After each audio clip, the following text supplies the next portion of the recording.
নমস্কাৰ স্বাগতম জনাইছোঁ ৰঙিয়া নিউজৰ বিশেষ অনুষ্ঠান এইবাৰ পঞ্চায়ত কাৰ্যশালাত ৰঙিয়াৰ পঞ্চায়তৰ প্ৰাৰ্থীসকলক আমি চিনাকি কৰিবলৈ ওলাইছোঁ আমাৰ সৈতে এগৰাকী অতিথি আছে তেওঁৰ পৰা জানিবলৈ বিচাৰিম আপুনি আপোনাৰ পৰিচয়টো নমস্কাৰ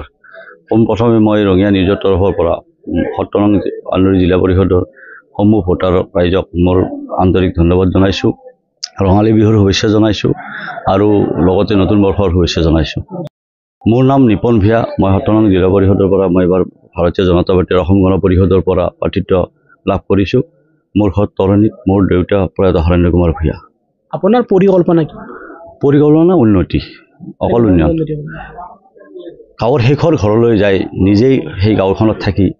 যিখিনি ধৰক আপোনাৰ মানে এইটো আধৰুৱা কাম আছে সেইখিনি উন্নয়নৰ মোৰ প্ৰথম পৰিকল্পনা কেন্দ্ৰত আজি প্ৰায় ৯ বছৰ কেন্দ্ৰত আপোনাৰ চৰকাৰ বিজেপি চৰকাৰ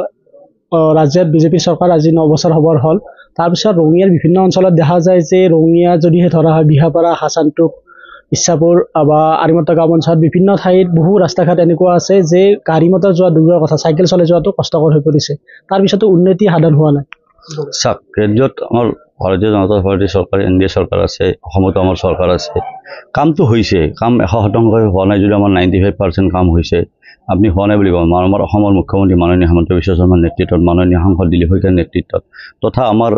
স্থানীয় বিধায়ক ভৱেশ কলিতাৰ নেতৃত্বত ৰঙিয়াৰ বহুত পৰিৱৰ্তন হৈছে তাৰ মাজতে কিছু কিছু কাম আছে যিটো আগৰ পঞ্চায়ত প্ৰতিনিধিবিলাকৰ কিছু হয়তো ভুল হৈছে বুলি মই নকওঁ নহয় বুলি নকওঁ কিবাতো ভুল হৈছে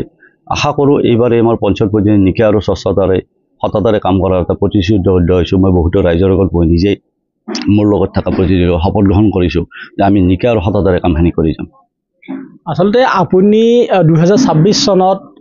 বিধানসভা নিৰ্বাচনৰ প্ৰাৰ্থীৰ দাবীদাৰ আছিল তাৰপিছত আপুনি জিলা পৰিষদত কিহৰ বাবে আচলতে সঁচা কথা ক'বলৈ প্ৰাৰ্থীৰ দাবীদাৰটো দলে সিদ্ধান্ত লয় ৰাইজৰ মাজত চৰ্চা হৈছিল নোহোৱা নহয় যে মই ২৬ত দাবীদাৰ হ'ম কিন্তু কথাটো হ'ল যে সেইটো সিদ্ধান্ত আমাৰ দলীয় নেতৃত্বই ল'ব আৰু মাননীয় ভৱেশ কলিতাই যিখিনি কাম কৰিছে তাতে বিকল্প মই ছেকেণ্ড অপশ্যন মই বিচাৰ ভবা নাই আৰু ভৱেশ দাই হ'ব এইটো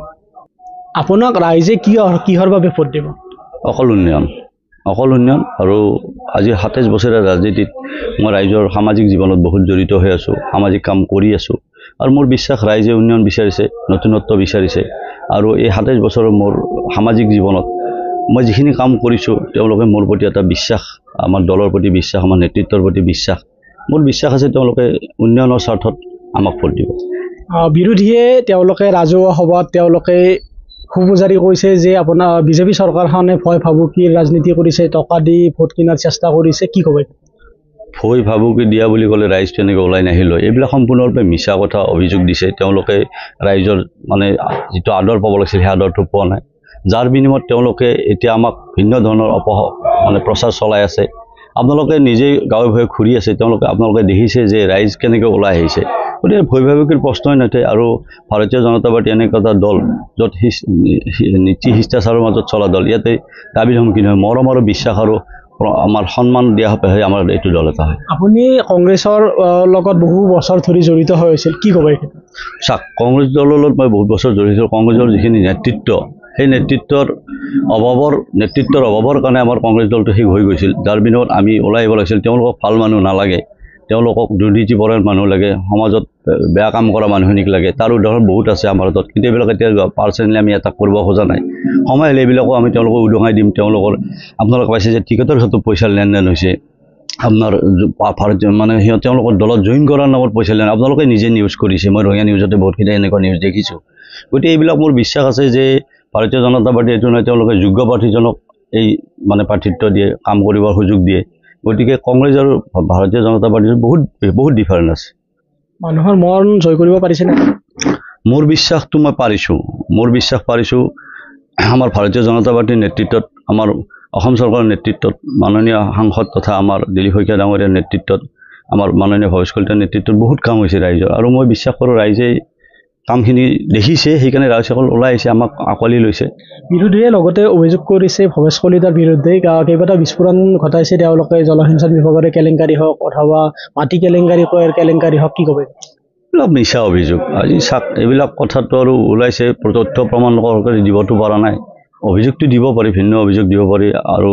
আমাৰ বিষয়েও কিবা কিবি অভিযোগ পাইছোঁ কিন্তু এইবিলাক তথ্যৰ প্ৰমাণ সকলে হ'ব এইবিলাক মিছা অভিযোগ তেওঁলোকে এতিয়া উপায় নাপায় এইবিলাক অপপ্ৰচাৰৰ চেষ্টা কৰি আছে ঠায়ে ঠায়ে অগপ যিহেতু যদিও আপোনালোকৰ মিত্ৰজোঁটত আছে ঠায়ে ঠায়ে কিছু ঠাইত তেওঁলোকে খুব উজাৰিছে কি ক'ব এতিয়া